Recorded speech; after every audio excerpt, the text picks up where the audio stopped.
नमस्कार, मी सचिन शिंदे। आपण पाहताय आपल्या परिसरातील सर्वात जलद आणि विश्वसनीय बातमीपत्र सांगणारं महाराष्ट्र लाईव्ह हे यूट्यूब चॅनल। आपल्या ह्या यूट्यूब चॅनलमध्ये तुम्हा सर्वांचं मनपूर्वक स्वागत।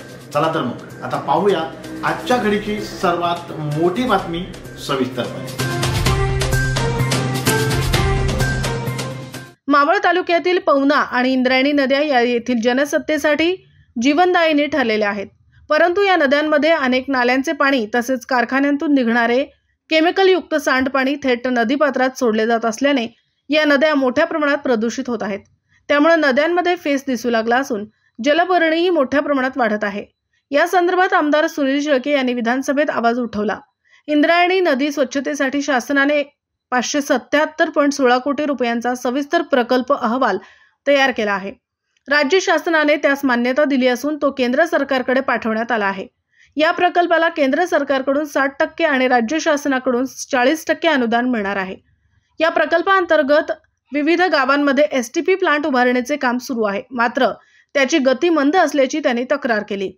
तसेच नद्यांची स्वच्छता लवकरात लवकर व्हावी यासाठी शासनाने ठोस पावले उचलावीत अशी मागणी त्यांनी केली। पर्यावरण मंत्री पंकजा मुंडे यांनी या मुद्द्यावर उत्तर देताना सांगितले की राज्य शासन नदी स्वच्छतेसाठी तातडीने उपाययोजना करत आहे। इंद्रायणी, मुळा, मुठा आणि इतर नद्यांच्या पुनरुज्जीवनासाठी मोठ्या प्रमाणात निधी मंजूर करण्यात आला आहे। एसटीपी प्रकल्प वेळेत पूर्ण व्हावेत यासाठी बैठका घेण्यात आल्या असून संबंधित विभागांना कार्यवाही करण्यास भाग पाडले जात आहे। मुंडे यांनी नमूद केले की जलप्रदूषण टाळण्यासाठी महापालिका, नगरपालिका आणि नगरपंचायतींची वेगळी कार्यशाळा आयोजित केली जात आहे। तसेच नद्यांमध्ये प्रदूषण करणाऱ्या उद्योगांवर कठोर कारवाई करण्यासाठी एक नवीन समिती स्थापन केली जाणार आहे। उद्योगांकडून घेतले जाणारे डिपॉझिट वाढवण्याचा विचारही केला जात आहे, जेणेकरून नियम मोडणाऱ्या उद्योगांवर आर्थिक दडपण राहील। तसेच पर्यावरण वातावरणीय बदल विभागाच्या मागणी क्रमांकाअंतर्गत 2025-26 आर्थिक वर्षासाठी एकूण 467.43 कोटी रुपयांची तरतूद करण्यात आल्याची माहिती त्यांनी दिली।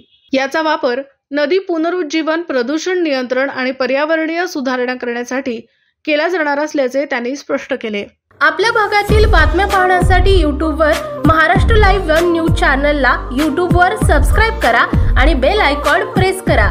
तसेच आमच्या फेसबुक पेजला फॉलो करा।